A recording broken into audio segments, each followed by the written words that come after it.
Funny things happen when you legislate higher average fuel economy. Electric cars are born, small cars flourish, and the 7 Series gets an inline 6. Now, where's the pomposity in that? Let's roll in the 2011 BMW 740i and check the tech.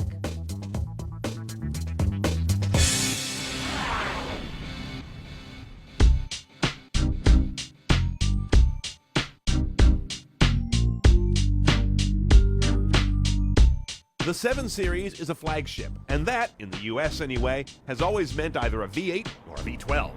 But everything's leaner and greener these days, so BMW thinks we're ready for a 7 without an engine to brag about. In carbon black over oyster leather, a 7 still cuts an imposing figure, even when it does have an engine from a 3 Series. The navigation system is standard on this car. It's your general beauty of a BMW rig.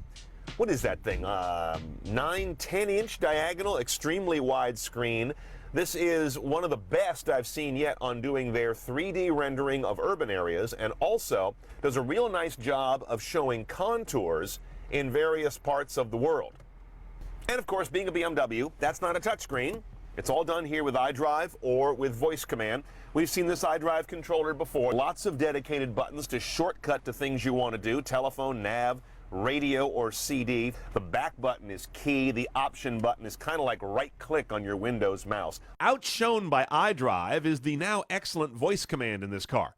During destination entry, for example, it's able to verbally take in your destination in one big gulp, instead of state, then city, then street, then address as separate verbal burps. 235 2nd Street, San Francisco, California. 235 2nd Street, San Francisco, California.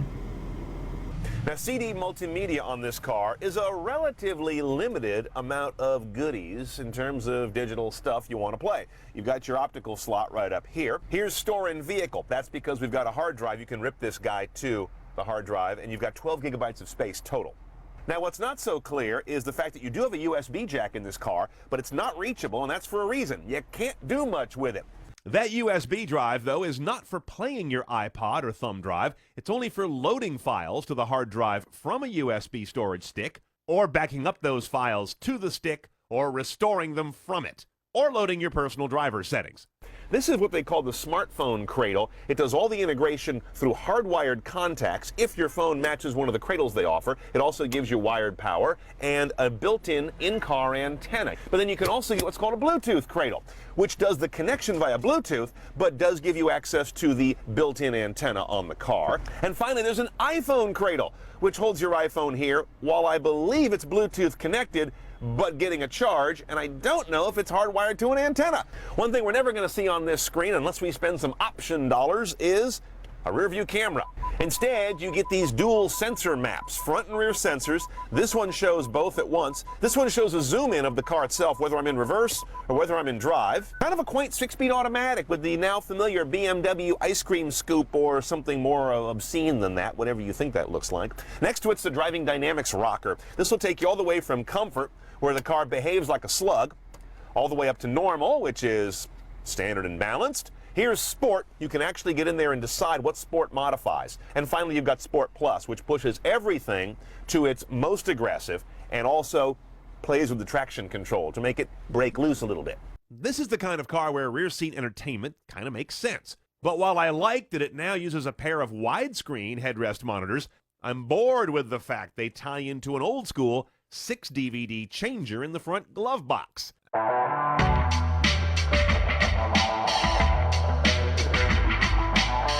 Now, up here up on the bow is where you learn that this is the BMW 7 for those who don't have to prove the size of their bank account or anything else, because it's the thinking person's 7. It's got a 3-liter inline 6 with dual turbos, the same engine that was in the original 335i. Plenty of power, though. 315 horsepower, 330 foot-pounds of torque. Gets his 4,400-pound brute up to 60 in about 5.8 seconds while delivering 1725 mpg. Part of the magic is not just the turbo, but direct injection and BMW's infinitely variable Valvetronic timing on the cams. Most interestingly, though, this 740i makes a real fool of its brethren, the BMW 7 Series Active Hybrid. which costs about $32,000 more, and if memory serves, gets about 1 mpg better.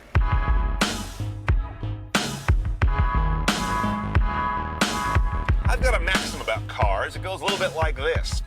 When a car is engineered properly, in everyday driving, you are using about 70% of what it can do. If you buy one of today's high-powered, big-bore, multi-turbo, blah, blah, blah cars, I'm looking at you 750 or 760, you're using maybe 20% of what the car can do most of the time. And that's not really driving to me. That's more like stewardship. Turbo lag is definitely there. Turbos always lag. It's the nature of a turbo. There's no way around that, or it would be a blower. But it's definitely restrained, and I think this car has what I would call ample power, if not overwhelming power. There's a real difference on the suspension compliance between comfort and sport. At least between those two notches, you really feel a difference in the wallow. You get quite a bit when you're in comfort, which gives it a nice town ride. But you gotta get out of that when you really want to handle the car, because there's just too much bounce and jounce on the front and the rear end. Sport mode holds the shift points dramatically higher. These are meaningful settings. That's what I'm trying to get at here. The comfort, the normal, the Sport Plus, they really do things differently and aren't just a bit of switchcraft to make you feel like you got a gimmick. And they do things differently in the right places. That's nice.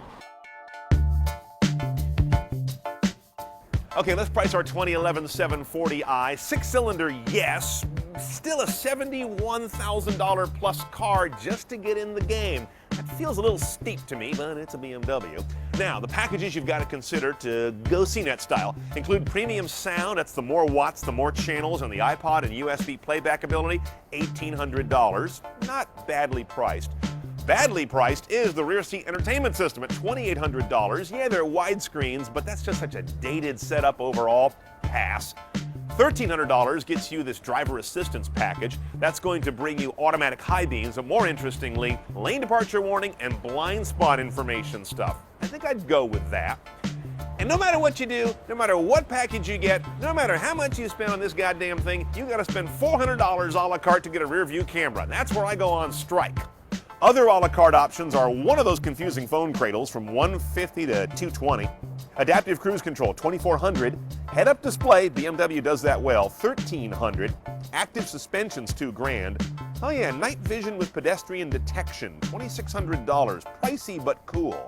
And did I mention the rear view camera, $400?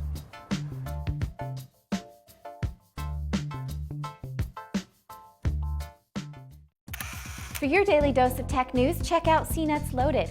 It's packed full of the latest tech news highlights that matter to you. Find out the latest gadgets or the coolest gizmos, all that and more Monday through Thursday at cnet.com/loaded.